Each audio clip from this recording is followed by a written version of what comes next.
Hello बच्चों, तो कैसे हैं आप लोग। आज मैं आप लोग को आयोनाइजेशन एंथैल्पी पढ़ाने जा रहा हूँ। टॉपिक का नाम क्या है? Ionisation enthalpy. तो आयोनाइजेशन एंथैल्पी क्या होती है? आयोनाइजेशन एंथैल्पी से आप क्या समझते हैं भाई? आज आपके इस टॉपिक में, इस वीडियो में हम समझेंगे आयोनाइजेशन एंथैल्पी क्या होती है। तो टॉपिक का नाम क्या है? Ionisation enthalpy.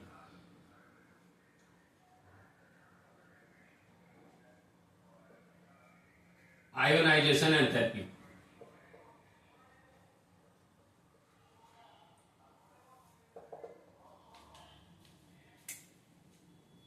आयोनाइजेशन एंथैल्पी क्या होती है? तो याद रखिए, इसका डेफिनेशन कैसे बनता है। किसी भी आइसोलेटेड गैसियस एटम, किसी भी आइसोलेटेड गैसियस एटम, ये हमारा क्या है? न्यूक्लियस है। न्यूक्लियस में प्रोटॉन और न्यूट्रॉन रहेंगे और इसके चारों तरफ कई सारे एनर्जी लेवल हैं, कई सारे सेल्स हैं जिसमें इलेक्ट्रॉन क्या कर रहे हैं? रिवॉल्व कर रहे हैं। ठीक, मान लीजिए ये सबसे आउटर मोस्ट सेल है जिसमें एक इलेक्ट्रॉन प्रेजेंट है या कई सारे इलेक्ट्रॉन प्रेजेंट है। तो किसी आइसोलेटेड गैसियस एटम के, आइसोलेटेड गैसियस एटम के, एटम कैसा होना चाहिए? आइसोलेटेड होना चाहिए, गैसियस एटम होना चाहिए। आइसोलेटेड गैसियस एटम के ग्राउंड स्टेट से, किससे? ग्राउंड स्टेट से।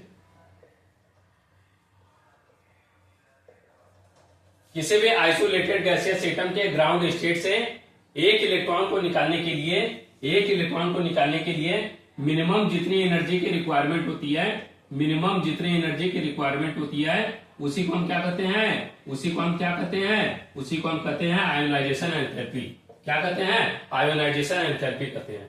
किसी भी आइसोलेटेड गैसियस एटम के ग्राउंड स्टेट से मिनिमम एक इलेक्ट्रॉन को निकालने के लिए मिनिमम एनर्जी की जो रिक्वायरमेंट होती है, उसी को हम क्या कहते हैं? आयोनाइजेशन एंथैल्पी कहते हैं। जैसे एग्जांपल के लिए, हम एग्जांपल के लिए समझा रहे हैं। मान लीजिए ये हमारा सोडियम एटम है।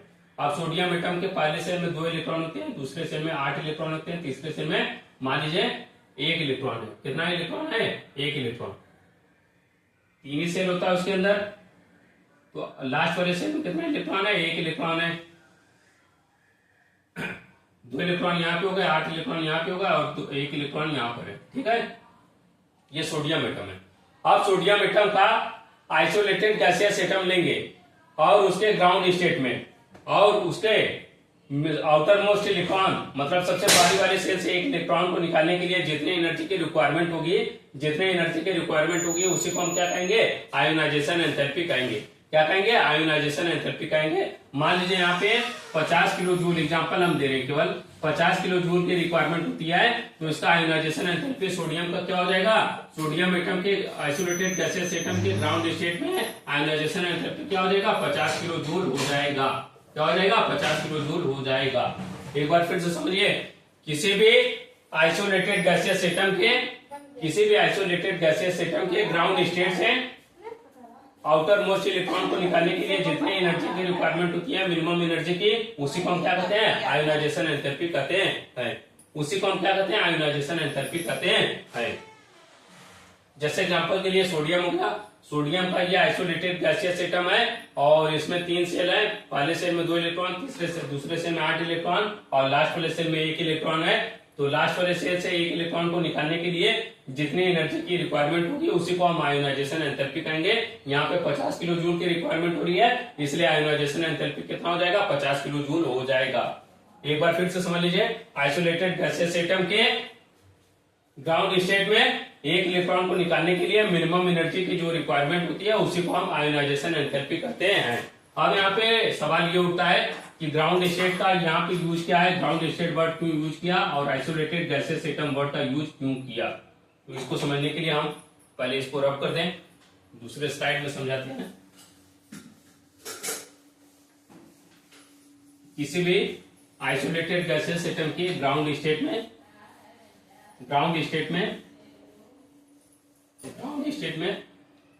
1 इलेक्ट्रॉन को निकालने के लिए जो मिनिमम एनर्जी की रिक्वायरमेंट होती है, उसी को हम आयोनाइजेशन एंथैल्पी कहते हैं। तो सबसे पहले ये समझिए कि आइसोलेटेड गैसियस एटम का वर्ड यूज क्यों किया? आइसोलेटेड एटम का वर्ड क्यों यूज किया? आइसोलेटेड गैसियस एटम का वर्ड क्यों यूज किया? तो पहली बात ये जान लीजिए कि आयोनाइजेशन एंथैल्पी जब ये डिटरमाइन की जाती है, वो लो प्रेशर पर डिटरमाइन की जाती है। क्यों लो प्रेशर पर डिटरमाइन की जाती है?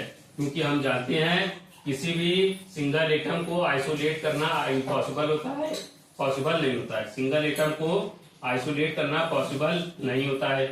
किसी भी सिंगल एटम को आइसोलेट करना, अलग करना पॉसिबल नहीं होता है, क्योंकि हम जानते हैं अगर हम प्रेशर को रिड्यूस करेंगे, प्रेशर को रिड्यूस करते जाएंगे, तो प्रेशर को रिड्यूस करते जाने पर इंटरमॉलिक्यूलर फोर्स ऑफ अट्रैक्शन भी रिड्यूस होता जाता है। Intermolecular force of attraction, force of attraction भी रिड्यूस होता जाता है, कम होता जाता है। अब अगर हम प्रेशर को घटाएंगे तो इंटरमॉलिक्यूलर फोर्स ऑफ अट्रैक्शन भी कम होगा। प्रेशर को घटा दिया मतलब लो प्रेशर कर दिया तो इंटरमॉलिक्यूलर फोर्स ऑफ अट्रैक्शन बहुत कम हो गया। तो मतलब अब किसी एटम को आइसोलेट करना आसान हो गया। मान लीजिए इसी एटम को हटाना है, इसी एटम को आइसोलेट करना है, निकालना है। अब यहाँ पे अगर हम प्रेशर को घटा देंगे तो ये अट्रैक्शन कम हो जाएगा, इसके द्वारा अट्रैक्शन कम हो जाएगा, तो इसको निकालना आसान होगा। अगर पहले प्रेशर ज्यादा था तो इसको ज्यादा से ज्यादा सब अट्रैक्ट कर रहे थे, इंटरमॉलिक्यूलर फोर्स ऑफ अट्रैक्शन ज्यादा था, जिसकी वजह से सब इसको अट्रैक्ट कर रहे थे। निकालना इम्पॉसिबल था, निकालना पॉसिबल नहीं था। लेकिन अगर हम प्रेशर को कम कर दिए, प्रेशर को कम कर दिए तो अट्रैक्शन भी कम हो गया, इंटरमॉलिक्यूलर फोर्स ऑफ अट्रैक्शन कम हो गया, तो इसको आइसोलेट करना, इसको निकालना भी आसान हो गया, इसको निकालना भी आसान हो गया। इसीलिए आइसोलेटेड गैसियस एटम का यूज किया जाता है, क्योंकि आयनाइजेशन एंथैल्पी को लो प्रेशर पर डिटरमाइन किया जाता है और सिंगल एटम को निकालना, आइसोलेट करना इम्पॉसिबल होता है। प्रेशर घटाएंगे तभी जाके इंटरमॉलिक्यूलर फोर्स ऑफ अट्रैक्शन कम होगा। इसीलिए लो प्रेशर पर इंटरमॉलिक्यूलर फोर्स ऑफ अट्रैक्शन कम हो जाता है और किसी एटम को, सिंगल एटम को आइसोलेट करना आसान हो जाता है। इसीलिए isolated gaseous atom word use किया जाता है। आई थिंक आप लोग समझ गए होंगे। अब दूसरा जो है ग्राउंड स्टेट का यूज क्यों किया जाता है, इसको समझ लीजिए। या गैसियस स्टेट का यूज क्यों किया जाता है, या ग्राउंड स्टेट का यूज क्यों किया जाता है, ये समझ लीजिए। गैसियस स्टेट का वर्ड क्यों यूज किया जाता है। आइसोलेटेड गैसियस एटम का यूज समझ गए। अब गैसियस स्टेट का यूज क्यों किया जाता है, ये समझ लीजिए। तो पहली बात ये जानिए, गैसियस स्टेट ही हम क्यों यहाँ पे यूज करते हैं, गैसियस स्टेट ही वर्ड क्यों यूज किया जाता है, ये क्यों हम यूज करते हैं, आइए समझते हैं। तो जैसे कि हम जानते हैं आयोनाइजेशन एंथैल्पी का मतलब किसी भी आइसोलेटेड गैसियस एटम के ग्राउंड स्टेट से एक इलेक्ट्रॉन को निकालने के लिए जो मिनिमम एनर्जी रिक्वायरमेंट होगी उसी को हम आयोनाइजेशन एंथैल्पी कहेंगे।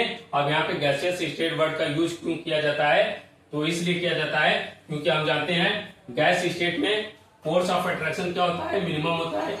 गैसियस स्टेट में फोर्स ऑफ अट्रैक्शन क्या होता है, मिनिमम होता है।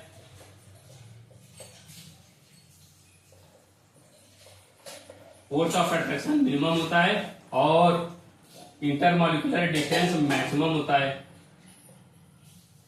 इंटरमॉलिक्यूलर डिस्टेंस मैक्सिमम होता है।